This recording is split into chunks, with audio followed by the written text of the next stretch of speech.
الرحمن الرحيم والصلاة والسلام على رسوله الكريم وعلى آله وصحبه أجمعين ومن تبعهم بإحسان إلى يوم الدين والعاقبة للمتقين فلا عدوان إلا على الظالمين. أما بعد، عن أبي هريرة رضي الله عنه قال قال رسول الله صلى الله عليه وسلم: من تصدق بعدل تمرة من كسب طيب ولا يقبل الله إلا الطيب فإن الله يقبلها بيمينه ثم يربيها لصاحبها كما يربي أحدكم فلوه حتى تكون مثل الجبل. رواه البخاری في صحیحہ في کتاب الزکاة. معزز سامعین کرام، کسی بھی مال پر زکوٰۃ جو فرض ہوتا ہے اس کے کچھ کنڈیشنز ہیں، جس کے بارے میں ہم نے اس سے پہلے کے 2 دروس میں بتلایا تھا، اور کل کے درس میں ہم نے بتلایا تھا کہ کسی بھی مال کے اوپر جو زکوٰۃ فرض ہوتا ہے اس کا پہلا کنڈیشن یہ ہے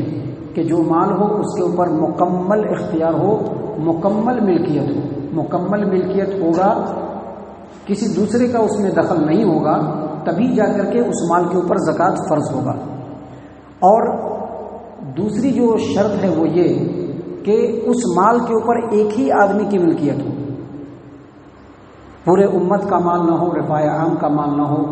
یتیموں اور مسکینوں غریبوں کے دیکھ بھال کے لیے جو مال کا فنڈ ہے وہ مال نہیں ہونا چاہیے، بلکہ انسان کا اپنا نجی مال ہونا چاہیے. نجی مال ہو تب جا کر کے اس کے اوپر زکوٰۃ فرض ہوگا. تیسری جو بڑی شرط ہے وہ یہ کہ مال جو کمایا گیا ہو وہ حلال ذریعے سے، کیونکہ جو کمائی حرام ذریعے سے ہوتی ہے اس کو اللہ تبارک و تعالیٰ قبول نہیں فرماتے ہیں، پہلی بات. دوسری بات، جو حرام ذریعے سے کمایا ہوا جو مال ہوتا ہے وہ انسان کی ملکیت میں نہیں ہوتا ہے. مثال کے طور پر خیانت کر کے، جھوٹ بول کر کے، فراڈ کر کے، سود کے ذریعے سے، غصب کر کے یا حرام مال وغیرہ کو بیچ کر کے اگر کوئی کماتا ہے اور وہ کمائی اگر اس کے پاس ہے تو وہ اصل میں اس کی ملکیت نہیں ہے، بلکہ جس سے فراڈ کیا ہے، جس کا چوری کیا ہے، جس کے مال کو ہڑپ کر گیا ہے، جہاں پہ سود کھیل کر کے مال کو لیا ہو یا جوا کھیل کر کے مال کو لیا ہو، تو دراصل جو مال کا اصل مالک ہوتا ہے مال اسی کا ہوتا ہے. اور شرعی اعتبار سے جس کا مال ہے اس کو مال کو لوٹا دینا یہی انسان کے لیے عافیت ہے. اور قرآن و حدیث میں کئی ایسے دلائل ہیں جس سے یہ بات ثابت ہوتی ہے کہ اللہ تبارک و تعالیٰ صرف حلال مال کو ہی قبول کرتے ہیں، اللہ تعالیٰ حرام مال کو قبول نہیں کرتے ہیں. مثال کے طور پر دیکھیے اللہ تبارک و تعالیٰ کا فرمان سورۃ البقرہ آیت نمبر 267، اللہ تبارک و تعالیٰ نے فرمایا: یا ایھا الذین آمنوا انفقوا من طیبات ما کسبتم. اے ایمان والو، جو پاک رزق تم نے کمایا ہے، پاک رزق، اس میں سے اللہ کے راستے میں خرچ کرو. اور اللہ تبارک و تعالیٰ نے فرمایا سورۃ البقرہ آیت نمبر 276: یمحق اللہ الربا ویربی الصدقات. اللہ تعالیٰ سود کو یعنی حرام کو بالکل مٹا دیتا ہے، اور جو صدقات و خیرات ہوتے ہیں اللہ اس کو بڑھاتا ہے. صحیح مسلم کتاب الزکاة کی روایت ابو ہریرہ رضی اللہ عنہ بیان کرتے ہیں کہ نبی صلی اللہ علیہ وسلم نے فرمایا: ایھا الناس ان اللہ طیب ولا یقبل الا طیبا. اے لوگو، اللہ تبارک و تعالیٰ پاک ہے اور پاکیزہ رزق کو ہی قبول فرماتا ہے. اور صحیح البخاری کتاب الزکاة حدیث نمبر 1410 ابو ہریرہ رضی اللہ عنہ نے کہا کہ نبی صلی اللہ علیہ وسلم نے فرمایا: من تصدق بعدل تمرۃ من کسب طیب ولا یقبل اللہ الا الطیب. جو آدمی کھجور کے ٹکڑے کے برابر اللہ کے راستے میں اپنے پاکیزہ مال میں سے خرچ کرتا ہے، اور یاد رکھو اللہ تبارک و تعالیٰ صرف طیب کو ہی قبول کرتا ہے، تو اگر کوئی آدمی طیب اور پاکیزہ مال کو اللہ کے راستے میں خرچ کرتا ہے تو اللہ تعالیٰ اس کو اپنے رائٹ ہینڈ سے قبول کرتا ہے، اور جو خرچ کرتا ہے اس کے لیے اللہ تبارک و تعالیٰ بالکل اسی طرح سے بڑھاتا ہے جس طرح سے تم اپنے جانور کے بچے کو پال پوس کر کے بڑھاتے ہو، یہاں تک کہ وہ کھجور کے برابر کیا ہوا صدقہ پہاڑ کے برابر ہو جاتا ہے. اور اسی طرح سے نبی اکرم صلی اللہ علیہ وسلم نے فرمایا، صحیح مسلم کتاب الطہارہ کی روایت، کہ لا تقبل صلاۃ بغیر طہور ولا صدقۃ من غلول. یعنی پاکیزگی کے بغیر اللہ تبارک و تعالیٰ نماز کو قبول نہیں کرتا ہے، اور دھوکے اور خیانت کے مال میں کوئی صدقہ نہیں. اور نبی صلی اللہ علیہ وسلم کی ایک اور حدیث ہے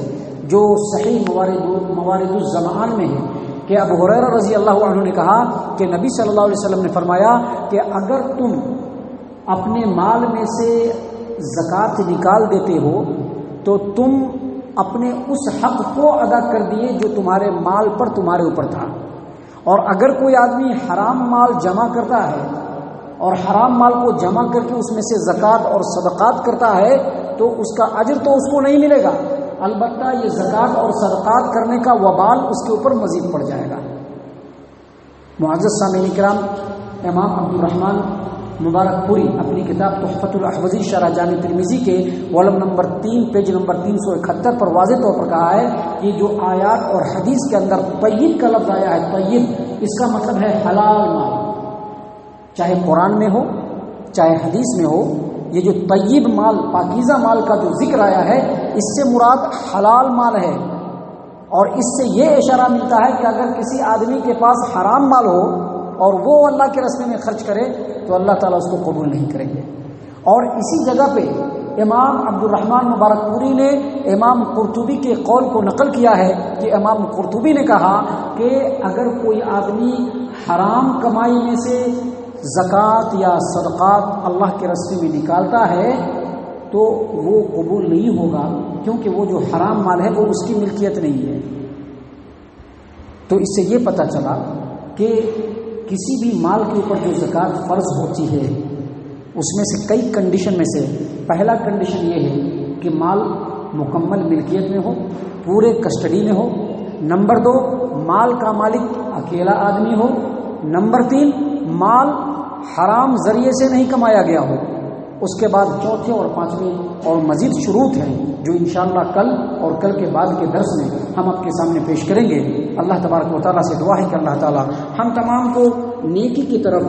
بڑھ چڑھ کر کے آگے بڑھنے کی توفیق عنایت فرمائے، اور ہم تمام کو اللہ تبارک و تعالیٰ برائی سے بچائے، اللہ تبارک و تعالیٰ کی رضامندی والے اعمال کرنے کی توفیق عنایت فرمائے۔